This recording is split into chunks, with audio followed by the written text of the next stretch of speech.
Welcome to my channel Rick gardening. আজকে আমি আমার এই চ্যানেলে আমার ছাদ বাগানের যেসব গাছ আমি করেছি সেসব গাছ তোমাদের সামনে তুলে ধরতে চলেছি। এটি রয়েছে একটি বেদানা গাছ, যে গাছটিতে প্রচুর পরিমাণে ফুল এসছে এবং ফলও হয়েছে। তোমরা দেখতে পাবে এই যে এই বেদানা গাছটিতে একসঙ্গে 4টে বেদানা হয়েছিল।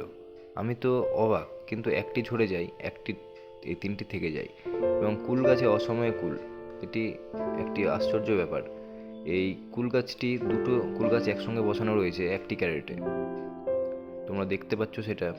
এবং এই গাছটি একটি বিলাতি আমড়া গাছ। সবেদা গাছের গ্রোথ দেখে তোমরা হয়তো নিশ্চয়ই বুঝতে পারছো সবেদা গাছের কেমন পরিচর্যা আমি করে থাকি।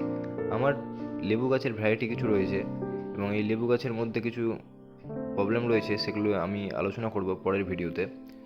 এবং এটি রয়েছে মালবেরি গাছ, যেই গাছটি নিঃসন্দেহে তোমরা বাড়িতে করতে পারো, কোনো রকম পরিচর্যা লাগে না, শীত গ্রীষ্ম বর্ষা নিঃসন্দেহে ফল দিবে।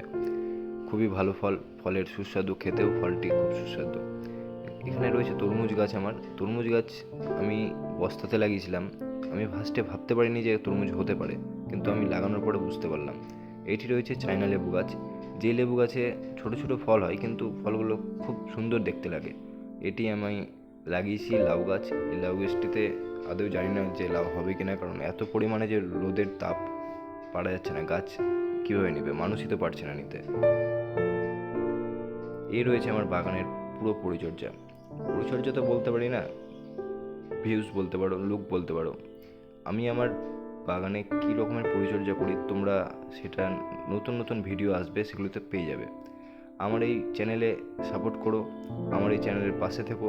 আমি চাইবো ভবিষ্যতে তোমাদের ছাদ বাগানে যারা তোমরা শাকসবজি করছো, যারা ফল করছো, যারা ফুল করছো, তাদের জন্য নতুন নতুন আপডেট নিয়ে আসার।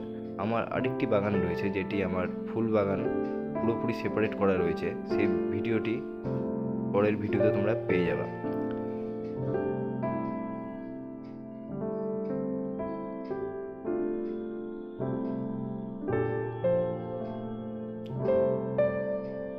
এখানে কিছু ড্রাগন গাছ রয়েছে। ড্রাগন গাছগুলো আমি পরে শিফট করব বড় জায়গায়, এখন